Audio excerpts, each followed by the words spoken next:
40 anggota DPRD Ngawi dilaporkan ke Bawaslu terkait dugaan pidana Pilkada 2024. Puluhan pejabat negara yakni anggota DPRD Ngawi Jawa Timur dilaporkan ke Bawaslu setempat terkait dugaan pidana pelanggaran Pilkada 2024. Pelaporan ini dilakukan karena para anggota DPRD itu terdaftar sebagai tim pemenangan dalam Pilkada namun belum mengajukan izin cuti.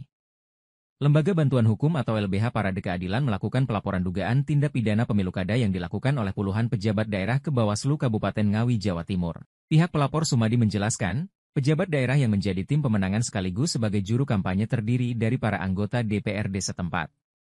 Menurutnya, secara keseluruhan terdapat sebanyak 40 orang yang dilaporkan ke Bawaslu Ngawi.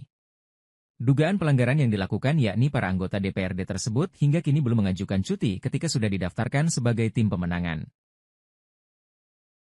Padahal sesuai ketentuan para wakil rakyat ini harus mengajukan cuti terlebih dulu sebelum didaftarkan sebagai tim pemenangan atau juru kampanye. Menanggapi itu, Komisioner Bawaslu Ngawi Usron Habibi mengaku masih akan mempelajari dari laporan masyarakat tersebut. Termasuk sudah lengkap sesuai dengan formil material dalam laporan tersebut. Gini, saya selaku masyarakat Ngawi melaporkan adanya dugaan tindak pidana yang tertuang dalam Undang-Undang nomor 10 tahun 2016 tentang tindak pidana pemilu kada, di mana ada dugaan pejabat daerah yang masuk dalam tim pemenangan yang juga sekaligus jadi juru kampanye. Begitu. Kita list tadi sekitar 40 orang pejabat daerah yang kita laporkan. Statusnya kalau tidak salah anggota DPRD. Sampai saat ini kita monitor sebenarnya belum. Ada potensi belum mengajukan cuti. Kalau dia ingin jadi tim pemenangan atau juru kampanye, dia sebelum didaftarkan itu harus mengajukan cuti kepada ketua DPRD.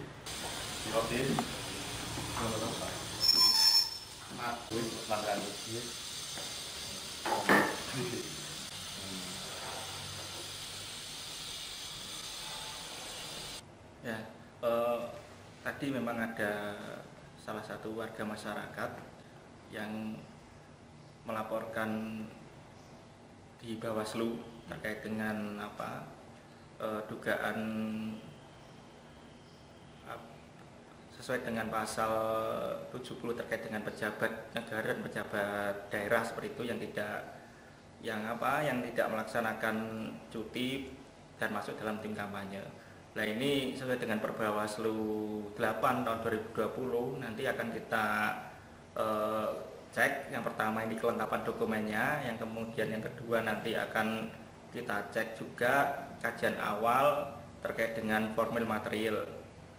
Nah, baru nanti apakah kemudian ini ada pembenahan dari pelapor, ada kekurangan enggak, nanti kita sampaikan untuk diperbaiki lagi. Baru setelah itu nanti akan ada register, ya, kita akan meregister laporan jika memang formil material terpenuhi. Nah, kemudian arahnya kemana? Kalau memang arahnya ke pidana pemilihan, maka kita akan berkoordinasi dengan Sentra Gakumdu, Kejaksaan dan Kepolisian terkait dengan pasal di mana nanti akan ada dampak terkait dengan pidana pemilihan. Nah, kalau nanti arahnya ke administrasi, pastinya larinya ke KPU. Kemudian nanti kalau ada undang-undang lain yang kemudian dilanggar, nanti akan ada rekomendasi seperti itu. Akan tapi ini arahnya tetap panjang, jadi akan ada perbaikan laporan dulu kalau memang ada yang perlu diperbaiki dari pelapor, kemudian registrasi, kemudian baru nanti akan ada tahapan-tahapan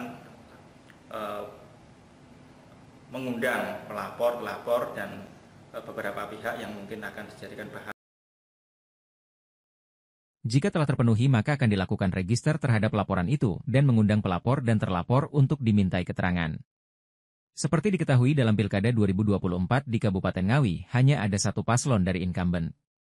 Paslon tersebut mendapat 12 dukungan penuh dari parpol baik yang ada di parlemen maupun non-parlemen. Dari Ngawi, Kanal Indonesia TV melaporkan.